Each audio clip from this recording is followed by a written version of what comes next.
and they're going to need it all because they find themselves a game down against Alliance. Reminder for you, best of 3, winner goes to the grand final to face TNC in a best of 5. Nahaz and BSJ alongside me, and the draft has already begun, so we'll drop you in there right away. Gents, let's get rid of that void. Let's just ban the void, right?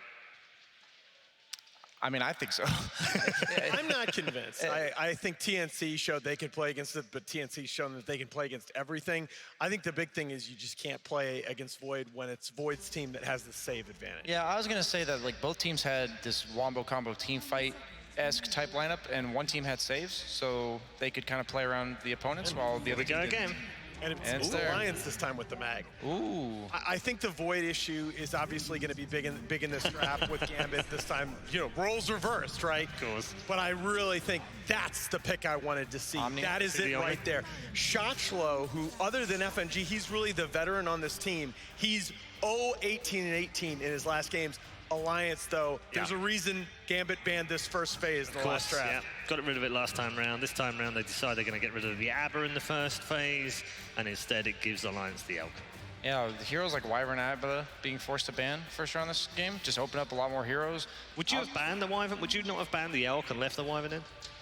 I'm almost surprised they banned the Wyvern just because Alliance was first pick. It almost enables the first pick Void or Mag. The thing is, last game, we talked about both teams having the team fight. It's been role reversal here. Gambit has the saves and like the Guardian Angel from Omni Knight to counter all the physical damage coming out during the RP. And the problem was last game for Gambit, they had this Juggernaut hero as their carry, right? This hero wants the fight to be quick, and he wants to be able to burst people down during that RP. On the other hand, Alchemist, not so much. He's kind of this durable, just long drawn out fights are kind of fine for him as long as he has enough items. And Omni Knight Void aren't really gonna pressure this Alchemist. I've seen Voids tend to struggle against Alch because he's one of those few heroes that in the mid game gets enough items where you chrono him and he just doesn't die. So I'd like to see the AA ban, I think is really important here. I was gonna talk about either AA, something like Skywrath Mage stands out to me. AA is definitely the best one just because it counters pretty much all of what Alchemist wants to do. Well, and they banned the Shadow Demons themselves. Gambit does another hero that I value a lot, both in combination with and against the Alchemist. You talk about trying to lock down those kills on him in the mid game. Okay. That doesn't kill out. That doesn't kill out, but it does. It's a block pick because you don't want to give it up against your Void. And Omni. Yeah. That's true, yeah. Rubik's really nice against Omni. We joke about Rubik being the better Omni Knight. Yeah.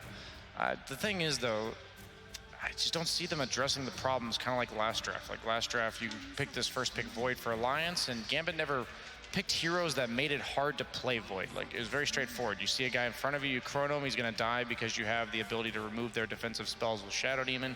This game, Alchemist is really only afraid of getting bursted and ran at in like the early game, like ran at in the early game and then bursted later, and they don't have any of that so far. This is, are we sure we've got the right teams? This is just completely reversed. It just looks like mirror images of the last draft. I do think this is just a better version of Gambit's draft from last game, though, meaning the Alliance draft. I think Alchemist is much better in these types of games than a hero like Juggernaut. I mean, I think in this meta overall, Alchemist versus Jug is just not a comparison. This Alchemist hero just looks like complete BS. That's what I mean, though, right? When you have the same heroes, even though it's one hero difference in this draft, it's a big one. It's a big one, right? Yesterday when we interviewed March, he was very coy about it, wasn't he? He was quite happy to go, Morph Shaker? Yeah, totally broken. And we were like, is the Elk right? And he was like, I don't really want to talk about it. Yeah. He's a bit coy. And I think that's why. Yeah, after the major, they'll talk about it. Yeah, absolutely. I think the Leshrac here would be a decent choice, but I don't know if you want to give up your mid. Give away your mid. We'll say that the Jakiro got through this time. They could pick that with the Void. It does do the early tower pushing. Yeah, Grimstroke. They could take now if they want it. Yeah, you know what? That's a block pick. They're worried about the Lich. They're worried about the Lich Grimstroke. That is one of the most potent duos for sure, but I'm telling you, man, last game I think to myself as a carry player, I want to play Void in this game. I look at their lineup, I picked it first, I want to play it. In this game, I look at this Alchemist pick and I'm like, I'd be willing to pick this now. Like, this is a nice pick, fifth. Do we think this mag is a 4? Based on what Alliance, I agree with Blitz, what he said. Don't give 33 the mag. Give him a hero that's able to be active in the game.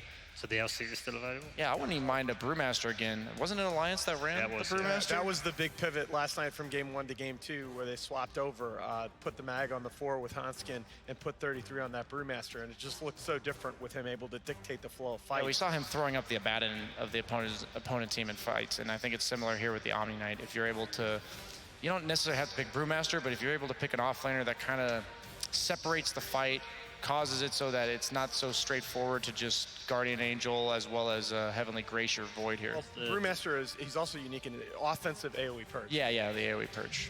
This is a okay. I like it. I don't like that as much, but I do like the fact that it's not an offlane mag. Again, if you look at how Alliance likes to play, the timing of their 5-man, how they like to control, they want to control as broad an area as possible on the enemy side of the map. And I feel like Beastmaster, between the vision that he brings, that constant lane pressure, I feel like he just plays into their tempo so well. He will help them get the vision advantage for these fights and able to take the fights that they want. The problem with a hero like Brew is he isn't like a hard lockdown. He isn't a reliable initiation, which is really something they didn't have. Yeah, they have the Magnus, but since they're putting it at the 4, like we talked about, RP is more of a supplementary ability rather than the core part of your team fight. So I still like heroes like Dazzle for Limp in the mid lane. Yeah. Any hero that, none of these heroes actually build team fight items. Yeah, you usually get like a Vlad's from the Beastmaster, maybe a Solar Crest, but generally speaking, you still want some sort of sustain in your lineup, and since they don't have any built in, I would like to see a team fight building hero, or at least a frontline existing. Yeah, they do ban the Dazzle. The Dazzle ban is really smart, especially because it keeps some of these heroes like TA and Ember on the table for you. Yeah. Right, that if Alliance were to pick, you'd just be so miserable in that lane. I mean, just try to kill an Alchemist without the Dazzle. Now try to kill him with the Dazzle. I still think as Gambit, you have to have OD. You have to. OD is one of the few heroes that I feel like is going to be able to dump enough damage into that Chronosphere to threaten the Alchemist in that mid-game period, and I still think it's a tall ask. Yeah, it might be too slow. I think Alliance is probably going to go with Death Prophet, the way they've drafted throughout this tournament. They really like to have this trump card of, if we 5-man, we just throw our spells out and we're going to win. Death Prophet, one of the best heroes in the entire game for that. Just too much free damage, and they don't have any burst on the side of Gambit. Yeah, they don't have the best saves necessarily on Alliance, something that's usually paired with Death Prophet, but since you're not really worried about getting bursted full to 0, Death Prophet with the Spirit Siphon, with her ulti going off, I think it's just too good for what Alliance likes to do. The other hero I guess I could see for, maybe even for either side, is Pugna. They do ban the Tiny, which pairs well with the Void. It's burst damage. This is potentially the final game of Gambit's ESL One. Do they not just bust out whatever they think is completely and utterly broken? Gambit just hasn't had much in the way of cheese strategies. They haven't. Problem. They have been rather straightforward, even though we've talked about, they go for the Limp Lina, an absolute signature. And again, it's such a nice counter because I read OD here, and Limp will crush that lane. Yeah, that is a preemptive block pick for stuff that's already good against what stuff they have. So your goal when you're the first pick team is to prevent the perfect 10th pick. Do you just go back to TA and try to win the lane against Lina? I do like TA Void. I think TA is nice because it gives you Roche, but you will have serious issues in the mid game if you don't get that Roche before the Alchemist hits like 2 items, because they have so much they can throw in there. They have the Hawk to scout. Obviously, the Radiance Burn becomes a problem in the mid game. They do need a heavy damage dealer. I think TA fits that well. I wouldn't mind Invoker either. That is one of the suggested picks, I think. And it's one of GPK's best heroes. Yeah, the Spirit Vessel natural builder. Usually you go the Quas Wex this patch. Again, though, I think you have to attack that laning matchup a little bit harder. I think Invoker will lose. That is the problem, right? That is the problem. Yep. Like you said, though, a tall ask. That's what I don't like about these heroes, not really addressing the Alchemist. Now I feel like this 10th pick has to do so much. Let's do everything. Yeah, it not only has to be good for your lineup, but it also has to be good against the opponent. It has to hit towers, it has to threaten Alchemist. Yeah, that's why I was not a huge... Leshrac stands out to me, even though it's not the best matchup against Lina. It's already obviously there, a hero we talked about. It does check all the Leshrac does check all the boxes. Yeah, it does. And I don't think it loses mid too hard to the Lina. I think it plays well in terms of the strategic aspects. That is not that is, I don't believe in that last pick. Yeah, 2-13 in its first 15 games at this event. It is his most played hero professionally, though, so there is that comfort element to it, but it hasn't been a great meta pick, Brian. When Alchemist gets BKB, like, what do? You can't kill him anymore, and if you can't kill an Alchemist in a straightforward way as the game goes on, I don't see how this hero loses. Ember's a spread damage hero, right? There's just nothing on the side of Gambit that's going to eat through this Alex region. Gambit, they just need to roll these lanes. Yeah. They are all in on the first 12 minutes of this match. Yeah, pretty much. And then have to win it early as well. Yeah, they just have to shut down the Alchemist timings and then probably proceed to get, I'd say, all the tier 2s, maybe even Roche in the first 15, 20 minutes, and that's... So you're looking to get this closed out, what, 25, 30 minutes max? Yeah, you have to be in control, not necessarily close it out, but Alchemist has to be the only hero with any semblance of farm. It's more about Gambit need to be in control of the game when Alk gets his third item. Yeah. Otherwise, I think it's just over. Yeah, exactly. Time to get into game number 2 then, as we fear for the lives of Gambit as far as ESL One Hamburg is concerned. Are our Alliance on the verge of a grand final? Let's find out.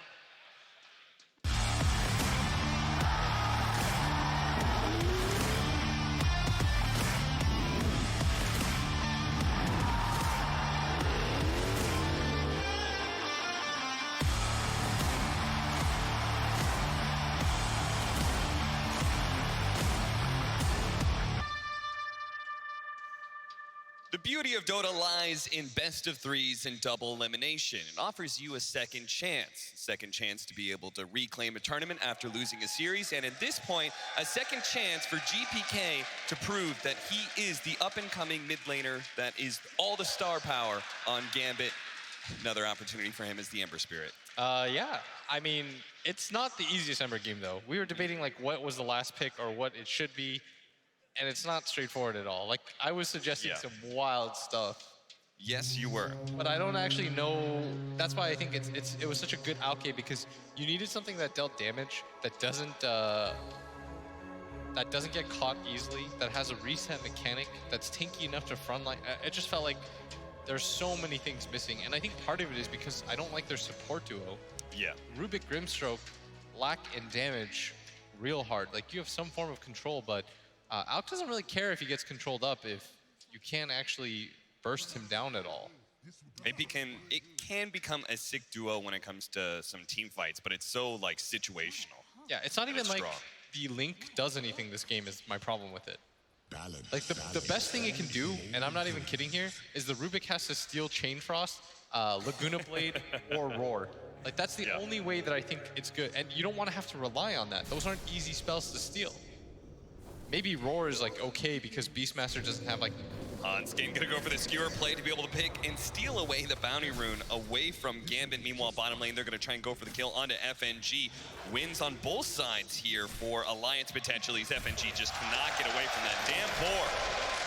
And now it's gonna slow down Dream a bit too.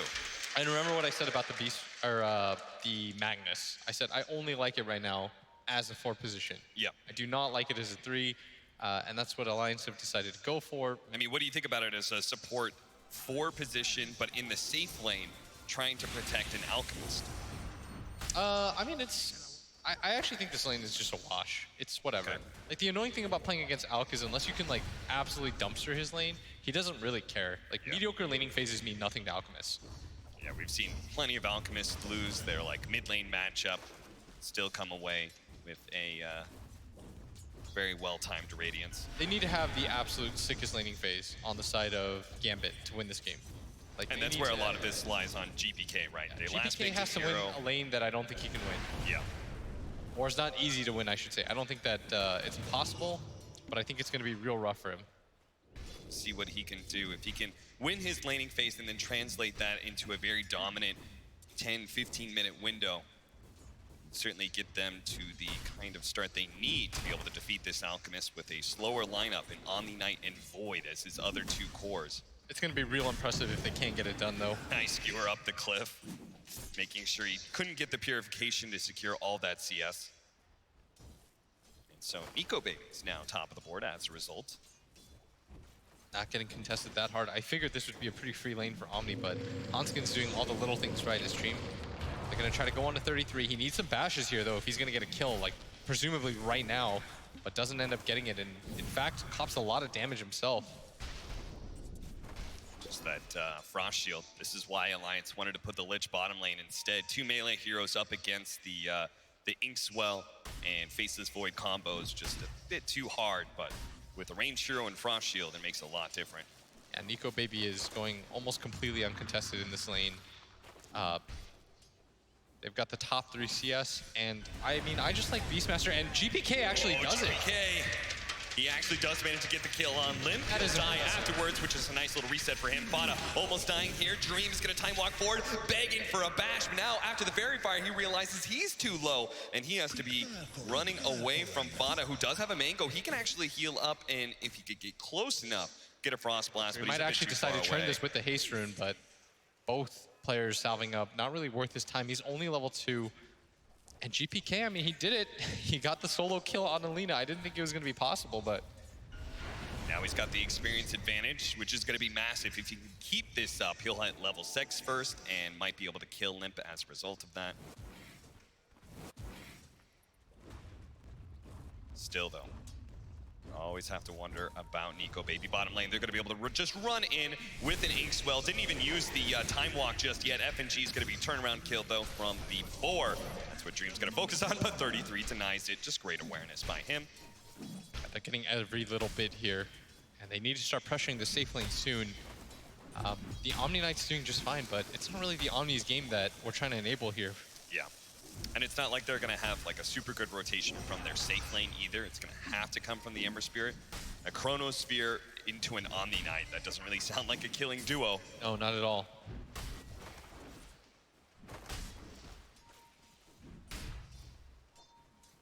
As a result of GPK getting that early kill, he's got Bottle on the way. Nice dodge there with a sleight of fist.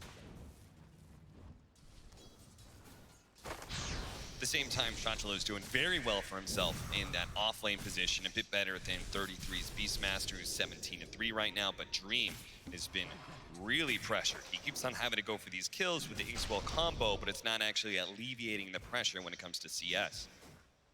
Empire's gonna batter away at this courier, but 55 damage, like, Yeah, you're it's not a thing. And he's gonna see that there are a lot of stacks for Nico Baby, but what they can actually do about it is a different story entirely. Yeah, it's gonna be up to the Ember Spirit to go up there, get kills, take stacks. There's just a laundry list of things he has to do. He did get that solo kill. We said he needed to have a good laning phase. Yep. The main reason for that is eventually you're gonna want to rotate out, and you don't want to lose too much to the Lina. 5-minute bounty runes. Once again, Hanskin playing the sneaky positioning on the enemy side of the map. 33 gonna try and contest Dream here for his bounty rune, but Dream does manage to pick it up, and he's gonna go for the other side of the river, but to realize he has to turn and fight with the Inkswell explosion onto 33. If they can get a bash here, they might be able to get the kill, but 33 kills off the Grimstroke before anything else, and the time walk away from Dream. And 33 is gonna pop a salve. Mid lane, Fada, LSA, but Get him again. GPK, he gets him again. All coming down to the fact that, yes, he killed the Lina first earlier. He gets his level 6 earlier. As a result, immediately takes advantage of that. As soon as he hits 6, he challenges Limp. And Alliance would be in a real nice position, and they still are, but kills like that, and they can swing a lot of momentum.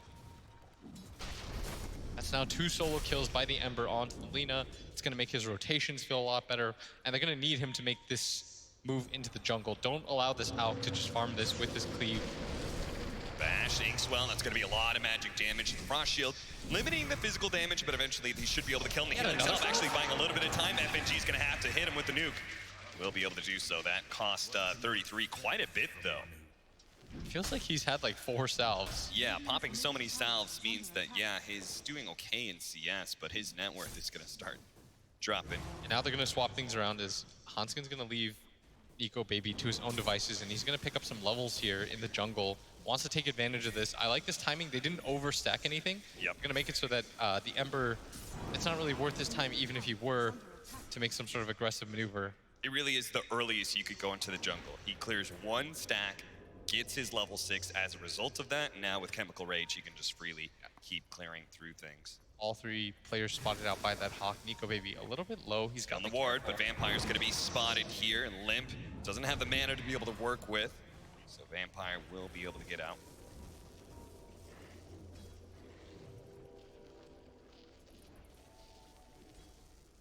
Treads up for Dream, still needs another level before he can make a rotation. The concerning thing is that the Alchemist is gone from that lane bottom. They're going to try and go for 33 here. The Inkswell Explosion does a good amount of work here, but just no stuns for Dream again. And now FNG being slowed down by both Frost Shield as well as the Boar. 33 may end up dying. Faces Void has to catch up to him, and finally the bash comes in. Dream had been waiting for that one far too long. Yeah, he had that one charged up. You knew it was coming. Yeah. It's like 5 hits in a row, didn't find one. And now he does have Chronosphere, so we'll see how he's going to use it. Maybe they just keep on trying to kill the Beastmaster, but the Alchemist being missing from top lane, Omni Knight just isn't a hero that can really pressure towers super fast like the Abaddon can. Yeah, what you need to do is skip the wave. Yep, and there is going to be the Chronosphere indeed. They are just going to try and kill 33's game as much as possible. How many deaths in a row is that now by 33? Yeah, that's like, that is 3. I feel like I just saw that deja vu over and over again. Yep. Not gonna run into FNG here, who is almost certainly dead. There's nothing they can do. Dream really should just get out, because there's still the Laguna Blade up from the Lina. And they're protecting this triangle area, forcing them back a little bit, and we haven't really seen this Ember Spirit get as aggressive as we wanted him to. He is gonna move into the jungle, but this is a little bit too late. Yeah. He wanted to pick up some levels before he did this, and Nico Baby is already migrated to the other side of the map. Just find the best neutral stacks for yourself too. The Mud Golems. The Mud Golems, yeah. They are so value for Alchemists. Ends up being 6 units from one camp. Yeah, I'd say, by the way, like an 11-minute to 12-minute radiance is very good. 13 is whatever, and then 15 on is like incredibly slow. You're throwing your team's game.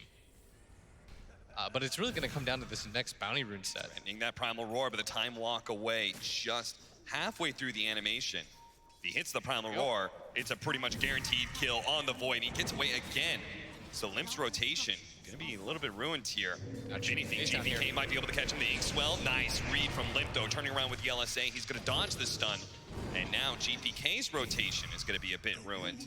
They gotta be careful about this. But this passive laning phase, even though Omni Knight takes that top tower, you're just creating space for this Alk, who's already at 636 GPM. Hasn't been touched once. His laning phase was fine. He's gonna go to the jungle. It's gonna be okay there too. What it really comes down to now is slowing down the radiance as much as you can. Try to secure bounty runes. You have to be there in the next 15 seconds because Shashlo's pushed up so far at top. Maybe they secure those 2 and they can leave him with only 1. Yeah. That'd be the ideal situation at this point, because if you give up like 2 out of 4, now you're in a real rough position. That's why Hanskin, he's again trying to go to the enemy side of the map to get a bounty rune, but this time around, Gambit, they've learned his tricks. They're going to be able to find a kill in addition to the 3 bounty runes they picked up. Yeah, so now they're going to grab 3. Like you said, help yourself out a little bit in this game, because Nico Baby, his timing is going to be real nice. Just about has it. Recipe, 400 gold away. So you're pretty adamant that this timing is just too slow from Gambit? They're playing it a little bit too slow. I thought you were about to say early pick Alchemist, right? I thought you were about to say, like, is it too slow of a radiance timing? I was like, no, that's a phenomenal radiance timing. Yeah, this is going to be a fantastic timing for him. But I mean, this is an Alchemist picked up in the first phase. Like, you would think Gambit would have had, you know, a better plan. Well, the problem with their lineup is, like, they have a lot of poke damage. Yeah. Or, like, damage that takes, like, over time for a fight for it to pay off. Yeah. That's where Alk is, like, the strongest, because he doesn't really care about your poking.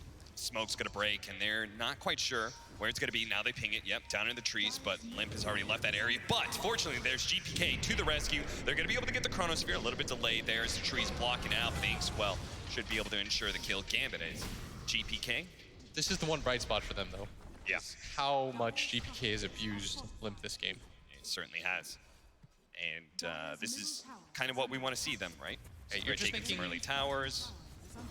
You're making Nico Baby's job a little bit harder by putting yourself in this position, because now they've lost mid tower. They're getting some semblance of map control, and it only takes 2 or 3 rotations into the Alk's triangle to slow him down quite a bit. He's not unkillable at this point. They need a little bit more out of him before he gets to that point. And it's not even like Nico Baby really wants to fight in this position. Mass rotations. They're going to lead off with the LSA from Vampire. They will be able to get that kill. Meanwhile, the Primal Roar doesn't do a damn thing to GPK. Yeah, Nico Baby's just out. From Hanskin. Nico Baby says, my time is better spent farming while my supports are chased around and eventually killed by GPK, who now has a killing spree. Yeah, he's had a very good game for himself, but he's almost being doubled up by this Alk. If it wasn't for GPK's heroics in mid lane, I would say that this game was all but wrapped up. Yeah. We're going to see Alliance in 2 straight LAN finals. As a result, GPK is getting very big, and now Dream gets really, really lucky. He can maybe go for the kill on Lem. First hit bash isn't good enough. He needed a second hit too. It does seem like Gambit playing just a bit slower. Maybe they think they're confident that Faceless Void, they'll be able to survive that really hurtful mid-game window that an Alchemist reaches. We'll have to see. Plenty of teams have tried, many have failed. Can Gambit be the ones to make the difference?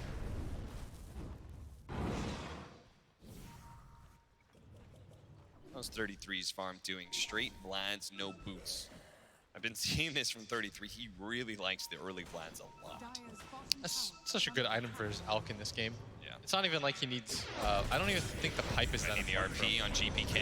Activist is trying immediately. The Primal Roar stolen by Vampire, but there is going to be that Frost Shield now. The Primal Roar turned around on GPK. And the RP not quite being laid out until the Sleight of Fist is gone. He does have the Chronosphere though, and they just don't have the damage anymore. They're going to be able to lock down the 2 in the back line. GPK out of mana, has another Sleight of Fist, trying to dodge some damage. Purification comes out. He's going to be saved. The Inkswell stun actually stopping the skewer at the same time that GPK is run down. Now the Laguna Blade onto FNG as well. They turn around. The double Laguna Blade out from Vampire. Looks sick with a Fate Bolt, but it just wasn't enough damage to get either kill, and Dream had already backed himself up. A 2-for-3 exchange with the Alchemist farming away. Vampire was insane there, by the way. Yeah. He's stolen Roar, Laguna Blade in that one fight alone, and they still don't have enough damage to win that fight. That tells you how deficient this lineup is. Yeah, we're gonna see that one again. Maybe if they had waited for the, but there was nobody else nearby. Yeah. I mean, it looks good at this point where so many stuns were being used on GPK and he still lives through it all. But then he just ends up running out of mana so quickly. And while they get that one kill on Hanskin at top, GPK gets run down. The last bit of magic damage is what's required to get that kill. Back into the game we go though. GPK gonna get his vengeance against Limp, and Laspada can slow him down with a Sinister Gaze. He's still trying to get him with a Sleight of Fist, but Limp, he does indeed limp away. But one more slight to skewer back. That's gonna be the distance he needs. Hanskin says, take me, not him. And they will take him indeed. Hanskin falls, but at least Limp gets away. Meanwhile, at bottom lane, the true threat of this game, Big Boss himself on this Alchemist. Can they get 3 bounty runes again for Gambit? It's looking like it. Nico Baby, though, with almost having the Manta.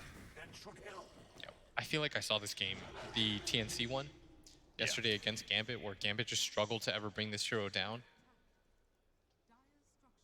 Do you feel like Gambit has made any adjustments since then? In their lineup, no, but in their play itself, yeah. I mean, I think they're doing the right things. They're taking over the jungle. They're trying to make the map smaller and smaller. I mean, look at their ward vision alone. They place so much vision into the triangle, which is not easy to do, and oftentimes it's going to get dewarded, but you're doing everything you can to slow down this Alchemist. But the problem with playing against Alk is he's going to get his. Like, no matter what, Alk will get big. Yeah. And Nico Baby's adjusting to the fact that he's assuming they have ward vision, and he's just taking over Gambit's jungle. There will always be somewhere for Alk to farm as long as Alliance are grouped up ready to defend and they play as 4. So what Gambit thinks is, we're shrinking the map, but in reality, you're shrinking the map for like 3 heroes, but Nico Baby will just farm your jungle instead, and he's going to be just fine doing that. Yeah. He's still incredibly far ahead of anybody else in the game. He's almost double the net worth of your own carry. And they need to take some fights like right now if they're gonna get anything done. Becoming a little bit too long of a stalemate. GPK is going to pull the trigger with the Inkswell, gets the stun onto 33. 1 pick off. Now Dream thinking about going for more. He's getting for the Chronosphere. Nico Baby, thanks to the ward that they had laid out to the triangle, just as you were talking about, they're going to try and threaten Nico Baby here with the Omni Knight, giving them extra bit of save, but they're running out of damage. Now the double Faithful though comes in. Vampire gets the kill on Nico Baby, and Gambit can pursue the tier 2 tower push And their aggressive ward vision allows them to get that fight. Nico Baby deciding to try to fight despite the fact that his Beastmaster had been picked off. That's the first mistake I've seen him make in maybe these 2 games total. Yeah.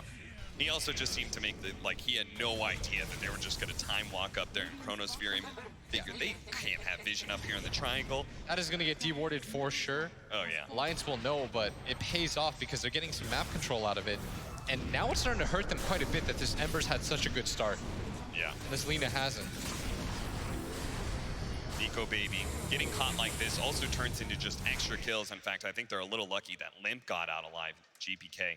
Not sure if Searing Chains was still on cooldown or if he missed it, but that could have been 2 more kills on top of the out just because he gets caught. Yule Scepter lets Limp get away.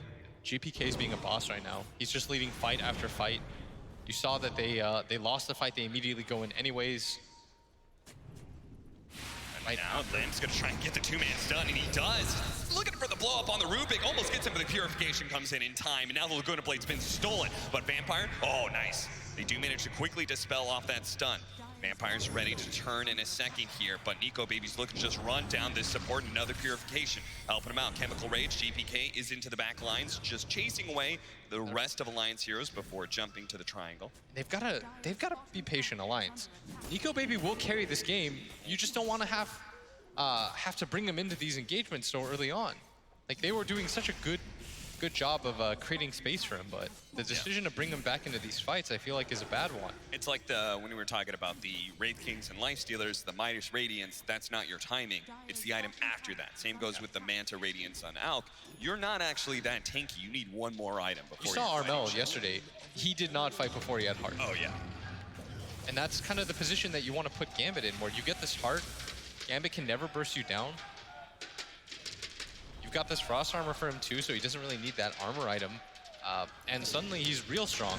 But as a result of him getting forced back into his own jungle, he might even just go down. Kill. They should be able to. Nico Baby, the RP coming out. No! He doesn't actually use it there because Nico Baby's already dead. Now they're going to be able to hit Chronosphere on the right-hand side. Len is in trouble. GPK is going to jump in to make sure that mid laner of Alliance is dead. And with the 2 cores dead and a support down as well, they can immediately go high ground. I think Alliance, they're counting their chickens before they hatch. I think they realize, like, this is a very good out game. You don't really have to do too much, but feels like they're just getting cocky. They're making plays, thinking like, oh, well, the game will eventually be over.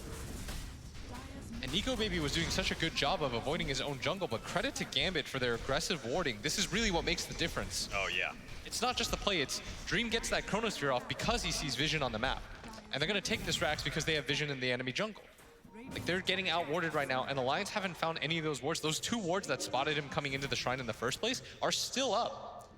The fact that the left one by the neutral camp is still alive is insane to me. Yeah, that's a little bit egregious, but they just haven't been given any window of time. Finally, Alliance will punish Gambit for their aggressive positioning, catching 2 as Gambit tried to split up across the map to pick up bounty runes. Instead, Nico Baby's able to find 2. Yeah, Nico Baby's probably begging his team, please, slow down this game. Everything was fine 2 minutes ago. Yep.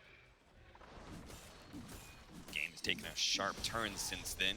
It's now 20 minutes in, a 4,000 net worth lead for Gambit, who are against an Alchemist lineup. They've taken the mid tower as well as the ranged barracks and can take shrines at their leisure as well, because they're probably still stronger in team fights. Yeah, and what I really didn't like about that play when he got caught in the jungle is, where are his supports?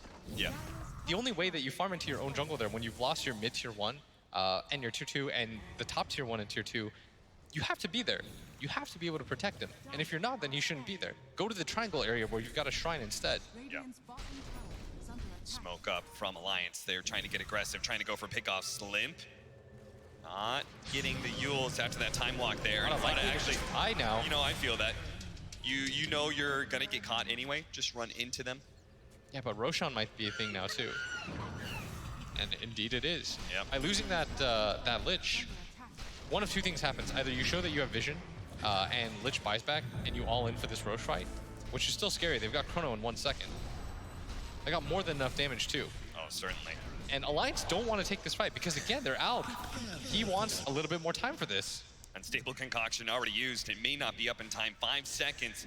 Before Roshan falls, he does have the Blink Dagger. He can make a big splash here with one initiation. They do manage to find Limp, though. The silence laid out onto him. Now the Chronosphere with Nico Baby having the unstable concoction already popped. He's going to stun himself with the Ink Swallow to follow it up. It is just chain stun Nico Baby. The Sinister Gaze buying him a little bit more time. We've got him more, but it's not enough. The damage comes in. Now the Purification out onto Dream to keep him healthy as they just pick off Alliance one after another. 33 is going to be the third kill. Looks like Hanskin, they know where he's at. And the GPK, Roshan. he's going to try and chase him down with the Arcane Rune. Hanskin's just gonna farm. He's like, I'm dead. Yep, I know he you guys knows are it. catching up to me. He's going to try and push out the lanes as best he can, but an ultra kill for GPK. The star mid laner of Gambit. We structured this story for game 2 about being about his play. We said for game 1, he needed to be able to carry more than his needs to do share. the impossible. He did it in game 2. I actually can't believe how well he's playing right now. He has gone completely off. He has ruined Limp's game. Limp's decision to go for the Yule Scepter there, you're tipping off that you know that you see them, they've got gap close, and you've used your only defensive ability. There's no save on your team. Once you use that Yule's, the Ember Spirit feels perfectly fine chasing after you. The cores are just not coordinated this game on Alliance. I feel like they rushed this game a little bit too much. Nico Baby taking so much damage from that Mjolnir already. Dream, oh, they do manage to hit that LSA, and now Dream's going to be able to maybe slow down somebody with Inkswell just out of range to be able to go for Limp, so instead he hits his 33, who does have a buyback. He's going to use it immediately. Dream, still man fighting against Nico Baby. He's got a Purification coming in. Nico Baby's not going to win this man fight, and it's still against an Aegis. That's why the Skewer comes in, tries to take the RP, but GPK jumps to the back line, not quite enough to get the kill onto Nico Baby. GPK instead tries to go for Limp, but he's going to use up LSA, dodge with the Sleight of Fist, while Dream does manage to finish off Bada, go back to the buildings, reset for GPK. Now they don't have the ulti on the Alk, so he's got to be a little bit careful. They just got to give this lane up, I think. No RP. Take out the Aegis, but I don't think they can take this fight 4-on-5.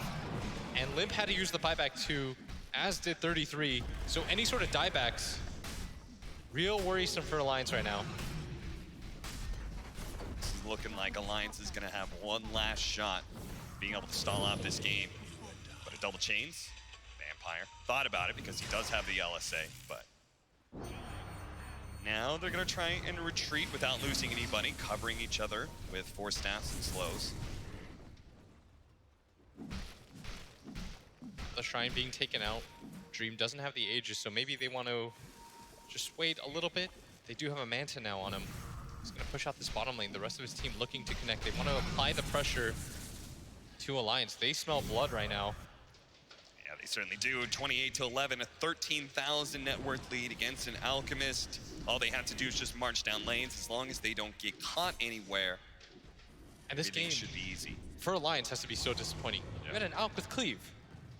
And he's not that much more farm than everybody else. Like 6,000 gold at this point when the 3 cores on Gambit are so far ahead is actually unreal.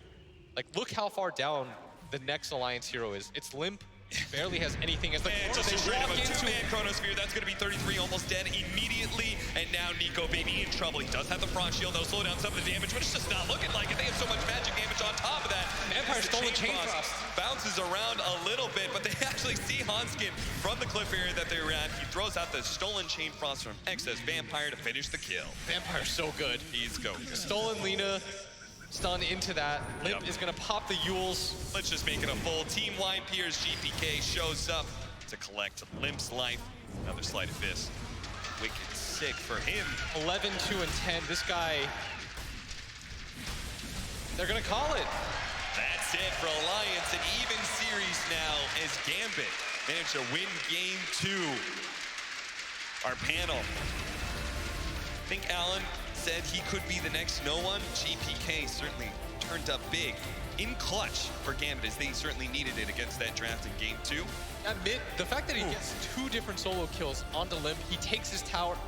Oh my lord. He Yeah. overperformed on this hero. So important he gets that first one. He gets the kill before Limp does. He gets the experience, therefore he gets his level 6 faster. He kills Limp again, and it all just snowballs from there. It's amazing how one player's performance can do a lot, but Gambit as a whole playing quite well in that second game. Yeah, most Alks can carry that game, but if your team is doing that bad and they're just throwing away hero after hero, they never got D-wards into their triangle. They never got D-wards into their own jungle. that one ward by that medium camp that was blocked for like 6 minutes, like you said, that was egregious. The fact that that was just left there and they didn't really think about it.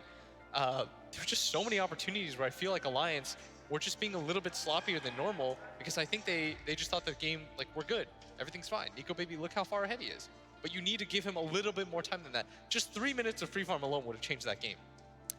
Gambit lost the last time they matched up against the Alchemist, but they made the adjustments in this game. What can they do going into game 3? Thanks, James. Yes, one of the many questions.